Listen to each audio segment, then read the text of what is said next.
इस क्वेश्चन में फील्ड का फॉर्मूला है बिकॉज ऑफ डिस्क। इसका कंप्लीट डेरिवेशन होता है, लेकिन हम वो नहीं करेंगे। हम आपको इस तरह से फॉर्मूला बताएंगे कि आपको डेरिवेशन नहीं करना पड़ेगा, सीधे याद हो जाएगा। एक बार फिर भी मैं क्वेश्चन रीड कर दूं। Uniformly charge disc of radius R having surface charge density, ये एक्स वाई प्लेन में है।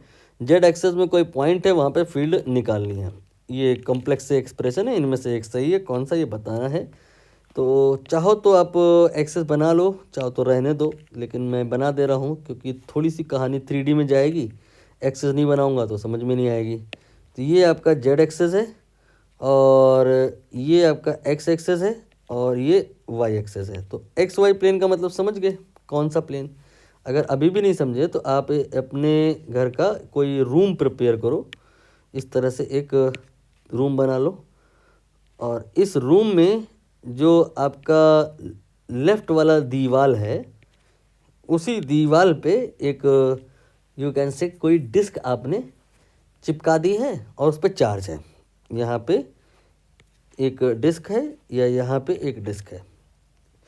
कुछ कुछ आपको 3D कनेक्शन अगर मिला है तो फिर अब हम मेन डायग्राम पे आते हैं, जो डायरेक्टली बनाया नहीं जा सकता था, बट किताब में तो डायरेक्टली यहाँ से ही स्टार्टिंग होती है, ये सब नहीं रहता है। ये डिस्क है, और ये जेड एक्सेस मैंने बनाई, ये डिस्क का सेंटर है।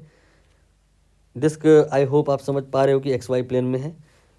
इस डिस्क की वजह से एक्सेस पर कोई पॉइंट है पी, और हमें वहाँ पे फील्ड निकालना है। तो यहाँ पर हमें सहूलियत के लिए थीटा को इनरोल कराना होगा, थीटा को बीच में लाना होगा, नहीं तो फिर फॉर्मूला ऐसा होगा कि याद नहीं कर पाएंगे हम लोग।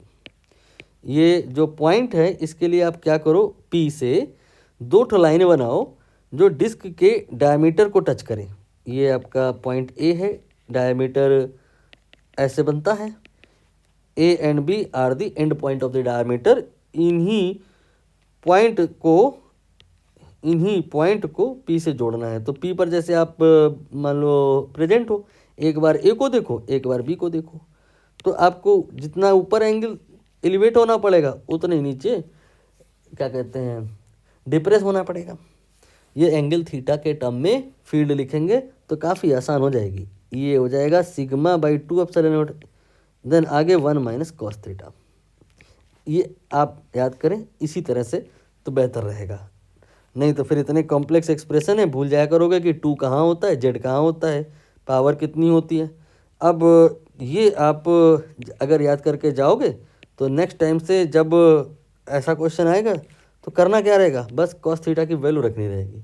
कॉस थीटा क्या होता है, कॉस थीटा होता है बेस अपॉन हाइपोटेन्यूज।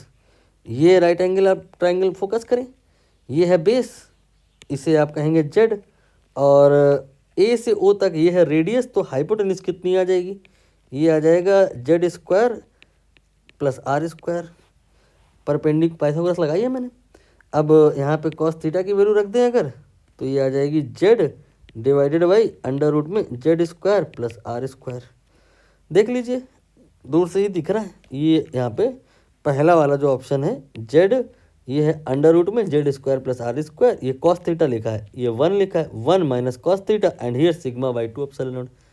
ऐसे याद करने के और सारे फायदे बताएं कि जैसे पॉइंट आप बहुत करीब में ले लो, बिल्कुल सेंटर के हल्का सा राइट में, सेंटर से हल्का सा आगे आके, जेड मतलब बहुत कम है।